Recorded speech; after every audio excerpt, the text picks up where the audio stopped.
Hello and welcome to day 4 of Nigerian Vegan Kitchen's 7 days of Christmas rice. Today we'll be making a Nigerian Vegan Kitchen styled open burrito bowl featuring black beans and brown rice. I'm going to soak both of these overnight. The rice because it takes a while to cook, and the beans because it also reduces the cook time, but it's easier to digest beans when you soak them before you cook them. Then I'm going to make some salsa, and I'm going to start by de-seeding or gutting a tomato or some tomatoes. Doing this allows just, to use the firm part of the tomato, and it makes for better salsa. If you have a tomato like this where some of it is solid, I tend to just leave that alone and then get rid of the juicy, fleshy, seedy part and just use the solid bits and chop those up. I'm going to slice these next into little squares and then add them to my bowl, and do the same for some onions as well.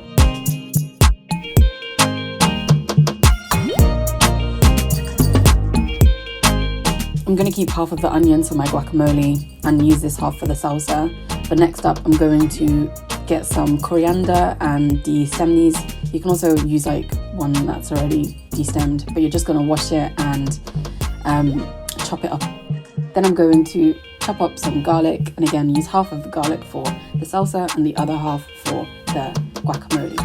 I'm also going to get a lime. You can use a lime or a lemon. I always squeeze these before I cut them and get the juice out of them, because it gets the juices flowing, I think, when you squeeze them. And I'm just going to add in the lemon juice to the salsa mix and add in some chili flakes and mix that in really nicely, and boom, salsa.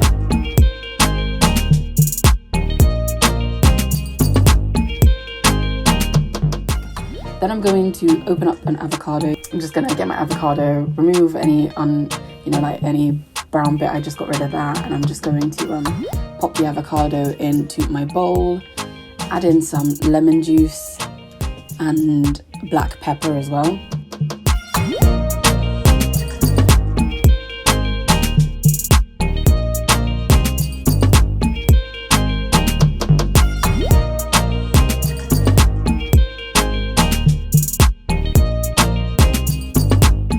And then I'm just going to mash this up to get guacamole. This is essentially how you make guacamole. With a fork, I'm just going to mash it until it becomes this texture.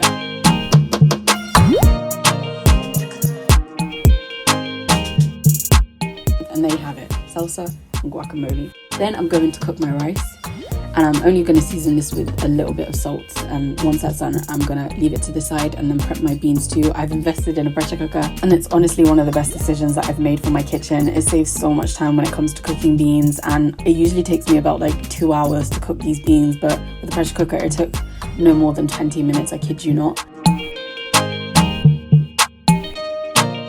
So when the beans are done, I'm just going to season them with some garlic powder, coriander powder, cumin powder, paprika. I don't really add in salt here because I add in salt later on, but I'm just going to mix that all in and let that, make sure that the beans are really seasoned, and leave that alone. Then I'm going to go back to my pan and add in some oil and chopped onions and some tatashe or bell peppers as well that have been finely chopped into cubes too. Then I'm going to season this with some garlic powder, chili flakes, cumin seeds. You can use the ground cumin or the whole seeds, coriander powder too, and some salt. Then I'm going to mix this in really well and just let that fry up and let all the seasoning marry together. And then I'm going to leave that to cook.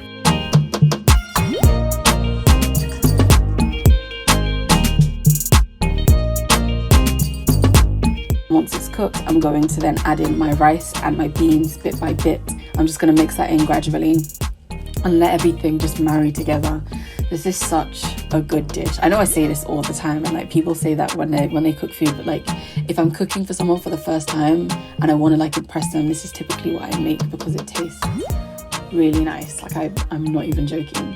And I just mix that in really, really well, gradually, until I have the right amount of proportion to beans to rice that I want. You can go crazy with this and add in more rice than beans or less rice than beans. It's up to you.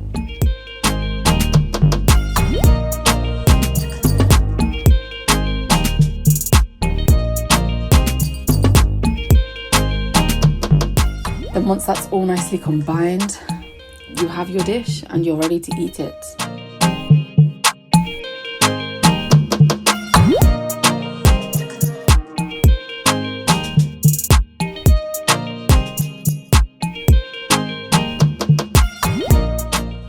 You can serve this, as I say, with your guacamole, with your salsa. I often also add in some lettuce and tortilla chips, and it tastes phenomenal. I can't emphasize it enough. So I do hope you make it. I hope you like it. I hope you enjoy it. Thank you for watching this video. We'll see you tomorrow for day 5.